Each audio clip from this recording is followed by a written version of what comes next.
This is bad. Oh my God. Today on Timescast, a day after a tornado rips through Joplin, Missouri, more than 100 people are killed and a third of the town is destroyed.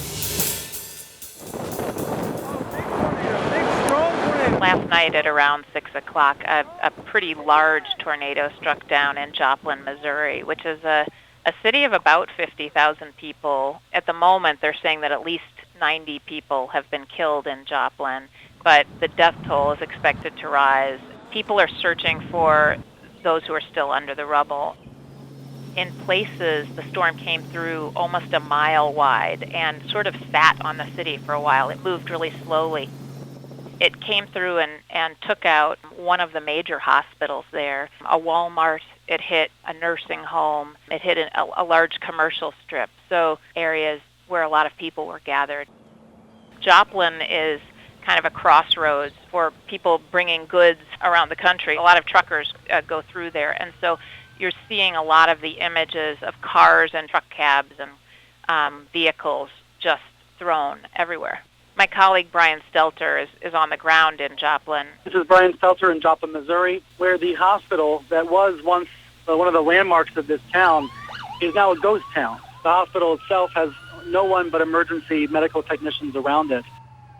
One of the major problems in Joplin today is the power. The power is going on and off, mostly off, and even local radio stations at times don't know if they're on the air. Some people here are beginning the banal task of taking photos on their cameras and sending them to insurance adjusters who were racing down the highway the same time I was. Adding to the doom and gloom in the town today are the constant rain showers and lightning strikes.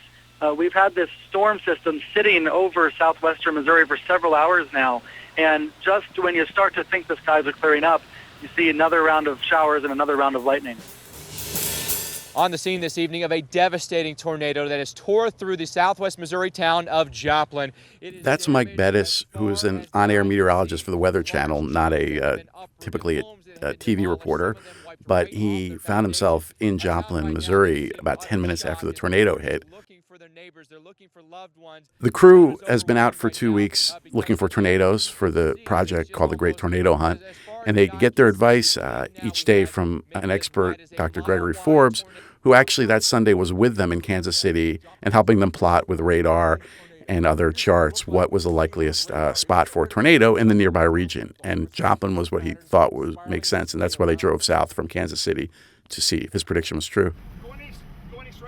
They saw, a huge thunderstorm, didn't necessarily see a tornado. They said that was part of why they would have been so foolhardy to go right toward this tornado, because they didn't realize it was a tornado. It's what they called a rain-wrapped tornado. This is a convenience store. Look at the vehicles here. That's the gas station and the canopy there. And then really the stunning image is the hospital. I interviewed Mike Sunday night when he just got into Joplin, and he described the scene as chaotic and as if a bomb had gone off. On Monday, when he was on the air, he got a little emotional. It's tough. No question about that. Suddenly he went from a meteorologist, someone who kind of appreciates the beauty, I would say, of tornadoes, to seeing the rampage that it caused. And it clearly caused him to reconsider a bit about what they were doing, and they've actually put the show on hiatus for a few days. They're not leaving to go follow another tornado, but instead are going to report from there and treat it as a news story for the Weather Channel, and less as a wonder of nature type story. The strongest part of the tornado actually struck down the road here. You can see the firefighters are walking up here.